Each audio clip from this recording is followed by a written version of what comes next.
On March 21st, 1987, something shocking happened that Hollywood would never forget. A man walked onto a stage. He wore a sharp tuxedo, the kind he'd worn thousands of times before. His hair was perfectly styled, his famous smile ready to dazzle the crowd. But when Dean Martin's eyes met the audience, something was different. Terribly, painfully different. Just 8 days earlier, his youngest son, Dino Jr., had died in a fighter jet crash. The boy was only 35 years old. Yet here was Dean Martin, the legendary entertainer, the king of cool, stepping into the spotlight like he always did. The 2,400 people in that auditorium didn't know what to expect. Would he break down? Would he cancel? Would he finally show the world that even kings can suffer? What happened next proved that true courage isn't about never falling apart. It's about standing up when your heart is completely shattered. If you've ever wondered how grief-stricken parents survive, this story will change how you see strength. Like and subscribe so you never miss stories that remind us what it means to be human. Who is Dean Martin? To understand this story, you need to know who Dean Martin was. He wasn't just a singer or an actor. He was an institution, a man who'd entertained America for over 40 years. Born Dino Paul Crocetti in Steubenville, Ohio, Dean Martin had clawed his way from nothing to become one of the most beloved entertainers in history. His smooth voice made women swoon. His comedy made everyone laugh. His partnership with Jerry Lewis had defined a generation. His television variety show had been appointment television for millions of American families. Dean Martin represented something sacred to the 45 to 65-year-old audience. He represented the old values. Hard work. Dedication. Showing up even when life was difficult. He built an empire through sheer talent and determination. But beyond the glamour and the applause, Dean was a father. He had kids he loved with a father's fierceness. His youngest son, Dino Jr., was special to him. The boy had followed in his father's footsteps, becoming a fighter pilot in the United States Air Force. Not an entertainer like his famous dad, a hero in uniform, serving his country. The tragedy that broke everything. March 21st, 1987 started like any other day. Dino Jr. was flying an F-15 Eagle fighter jet during a routine training mission in Arizona. He was experienced. He was careful. He was doing what he loved. But somewhere over the Arizona desert, something went terribly wrong. The jet crashed. The news reached Dean Martin like a lightning bolt, sudden, devastating, life-changing. His youngest child was gone. Not in some distant way that takes time to understand. Really, truly gone. Dean Martin was 71 years old. He'd seen heartbreak before. He'd survived poverty. He'd survived betrayal. He'd survived countless disappointments in a career that lasted decades. But nothing, absolutely nothing, had prepared him for this. The entertainment world stopped in shock. Shows were canceled. Tributes poured in from around the globe. People understood that even legendary entertainers were fathers first. Even kings could break. A father's darkest moment. In the week following his son's death, Dean Martin didn't leave his home much. The man who'd spent his entire adult life performing, laughing, making others happy. He was now sitting in silence, wrestling with grief that most people can't even imagine. Think about it. Your youngest child.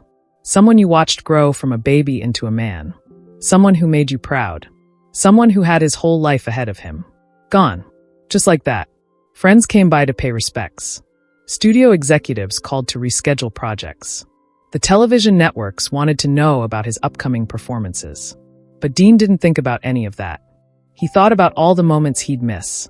The grandchildren Dino Jr. would never have, the conversations they'd never have, the future that had been erased. Close family members said that Dean was devastated in ways they'd rarely seen. His brother had passed away years before. But losing a child was different. It was unnatural. It was the kind of pain that doesn't get better. It just gets different. Some people thought he might retire completely. Why wouldn't he? He was 71 years old. He'd earned the right to step away. No one would blame him for saying goodbye to entertainment forever. The pressure was immense. People didn't know what to do around him. Society tells us there's a certain way to grieve. Quietly, privately, away from public view. The idea of Dean Martin returning to perform, so soon after losing his son, seemed almost disrespectful to some people. How could he laugh while his child was in the ground? But Dean Martin had something inside him that most people don't understand. Something his fans had known for decades. He knew that the show, in many ways, was his religion. The decision. 8 days after Dino Jr.'s funeral, Dean Martin faced a choice. He could cancel his upcoming performance at the Westchester Premier Theater in New York. Everyone would understand. Everyone would support him. It would be the easy path. Or he could do what he'd done his entire life, show up. Not to entertain people in the way they expected. Not to make them laugh and forget their troubles. But to be honest. To be present. To do the thing that scared him most and prove that grief and duty could exist in the same moment. Dean chose to go back on stage. His staff was shocked. "Are you sure?" his manager asked. Dean nodded. He didn't have many words left. But he had a job to do. The news spread quickly through the entertainment world. Dean Martin was coming back. 8 days after losing his son, the King of Cool was returning to the stage. Some people thought it was too soon. Others thought it was an act of tremendous courage. The theater filled up quickly. Word had spread that this wasn't going to be a normal Dean Martin show. People wanted to witness something. They weren't sure what, exactly, but they knew this moment mattered. The night everything changed. The curtain rose on March 29, 1987.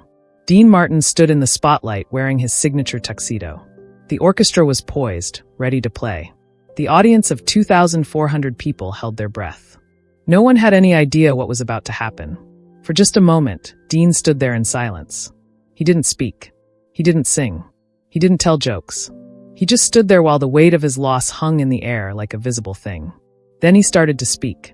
His voice was different than it had been in past performances. There was no polish.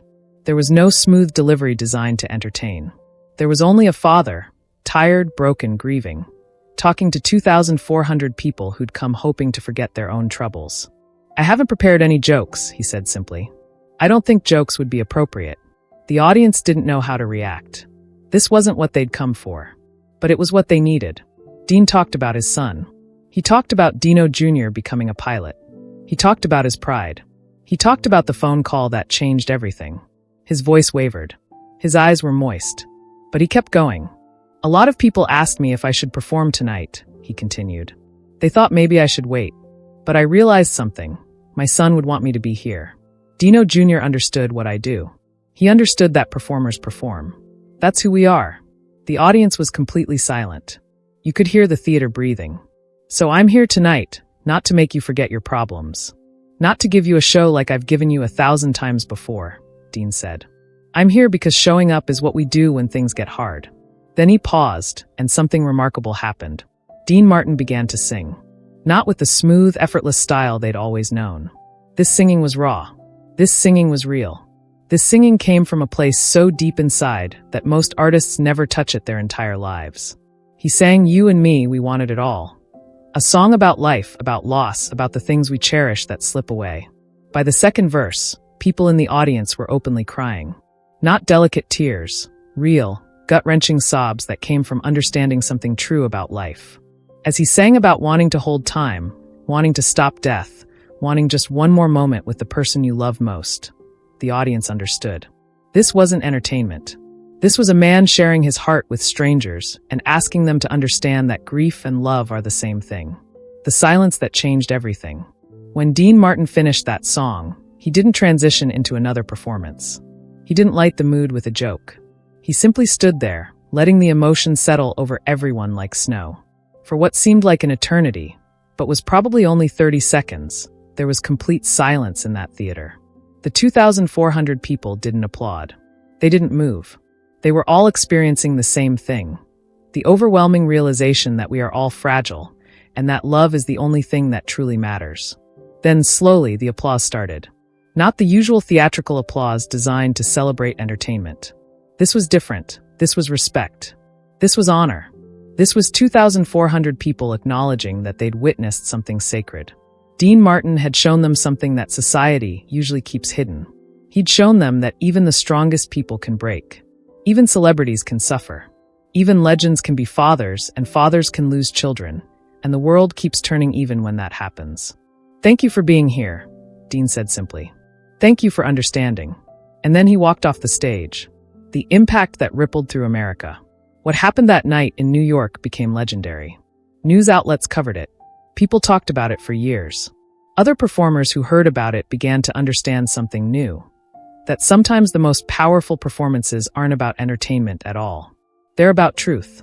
Dean Martin never spoke much about that night afterward, but it changed how America saw him.